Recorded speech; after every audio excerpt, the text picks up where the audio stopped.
Yes, I believe we have Lieutenant Governor Peter Kinder on the line. Mr. Kinder, are you there? I am here. Thanks for having me, McGraw. You got it. Thanks for joining us. And you couldn't pick a hotter day to announce your gubernatorial candidacy. I'm assuming that you kept your remarks short and sweet yesterday? I did. We chose the hottest day of the year to date, I guess. Didn't know that, of course, when we made the choice to stand on an asphalt parking lot in North County.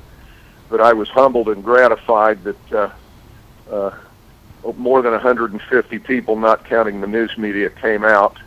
It was a mixed and diverse crowd of Tea Partiers, establishment Republicans, longtime conservative movement foot soldiers, minority business owners there in the Ferguson-Dellwood area, Democrats. I was introduced by Tony Thompson, a leading business leader in St. Louis with Kwame Construction, whose mother served in the legislature with me, Representative Betty Thompson from U-City a number of years back.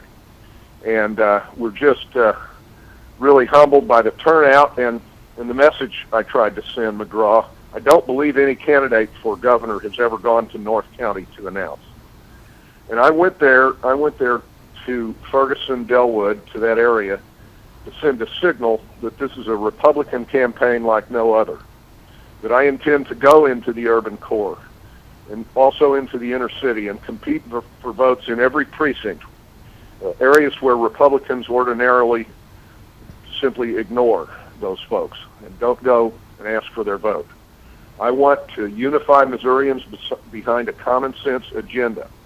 And the reason for going to the Ferguson-Dellwood area was to say that we're offering a new covenant, and the new covenant of Missouri state government is really a reiteration of the old covenant we lost under Governor Nixon last year. And that is, no more Fergusons, never again. Never again will we allow our streets to be turned over to the criminals and vandals, the looters, and those who throw firebombs.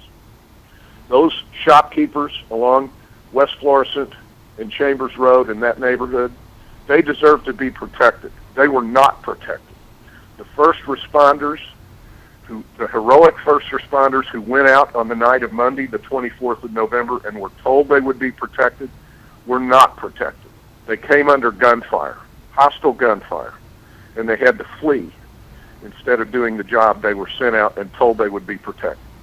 So never again, this is going to be a law and order election, McGraw, and that's something that people in the urban core want and need as much as in any other part of the state. And did you see the crime statistics that came out last week for St. Louis? Through the roof. Murders, homicides up 58.6% year to date. This is what the chief of police in the city called the Ferguson effect. So homicides up enormously. 4 other categories of violent crime up double digits, all of them. Robberies, burglaries, aggravated assaults, and vehicle thefts.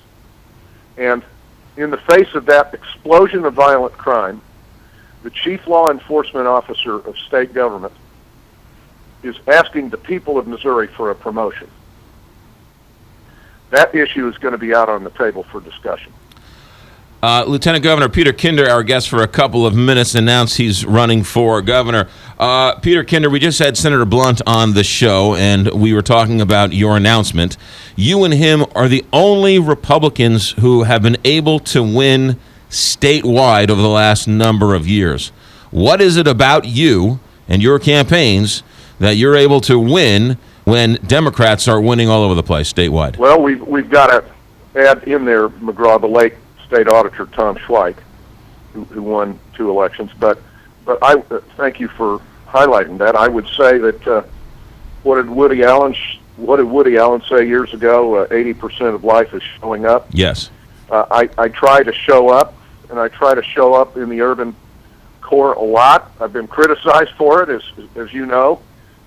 I've been attacked in each of my statewide campaigns for the time I've spent in St. Louis, because apparently some of my opponents have thought that it plays well in Joplin or northwest Missouri or somewhere else in southwest Missouri to attack somebody for paying attention to the people and the needs of the urban area that is our largest urban area, that's 40% of our state's population and half of our state's economic activity. And without a healthy St. Louis economy, we can't have a healthy state economy. And I preach that all over the state. My message yesterday, McGraw, was we're all in this together in the state of Missouri. Enough of the division. We had enough of division last year, I think, in Ferguson. How did that turn out for us? Not so well. The message of my campaign is we are all in this together. Let's unite behind a common sense conservative agenda and try to move this state forward. Let's reform failed schools. I've been the champion over the last 20 plus years, the leading champion of parental freedom to choose schools in our state. I don't believe that a one-size-fits-all system designed 150 years ago when we were an agrarian society is going to cut it for us in the 21st century. And Michael Brown was a graduate of a school system officially declared failed system by the state of Missouri. That is unaccredited. So I'm sick of losing generations of kids trapped in failing schools, and the beginning of the turnaround involves reforming those schools and giving parents more choices. Lieutenant Governor, I'm short on time, and you got to go too, but Tom Schweik's passing, is that the reason why you're running? I mean, you were supporting him. You announced you were going to run again for Lieutenant Governor. His passing changed things for you. Yeah, McGraw, Tom and I were close friends. I was his largest contributor in his first race in 2010. I had not officially endorsed any candidate in that race, but I do adopt many of Tom's platform positions and his stated goals, including let's put the politics of personal destruction, personal attacks behind us. I think the people of Missouri have a right to hear a campaign based on the issues. What proposals do you offer? Does any candidate offer to move our state forward? And campaigns should not be about getting buckets of slime and dumping them on your opponent in order to win a political contest. I think the people are so sick of that, and they want us to move beyond that, and let's have a debate. You know, I've called for a debate publicly, McGraw, in any part of our state against any opponent on the freedom to work, on right to work, and I can't get an opponent to debate me. Neither Governor Nixon nor Attorney General Koster will debate me. They won't even answer the charge, the call for a debate. I've asked for union officials to debate me. The people have a right to hear both sides, don't you think? But it seems like one side doesn't want to put their arguments out there. They want to engage in the personal attacks and destructive politics. Lieutenant Governor Peter Kinder, we're going to leave it there. Much more time through the next couple of months to talk about more things, but this is your kickoff announcement. We wanted to get you on and get you talking. Lieutenant Governor, Thank you, my friend. You got to talk to you soon. Lieutenant Governor Peter Kinder announcing he's running for governor, joins a growing list of Republicans, including Catherine Hanaway, and looks like Eric Greitens is getting in, the Navy SEAL. Looks like John Bruner's getting in, and a couple other, Mike Parsons is getting in, so there's a number of people. Should be interesting.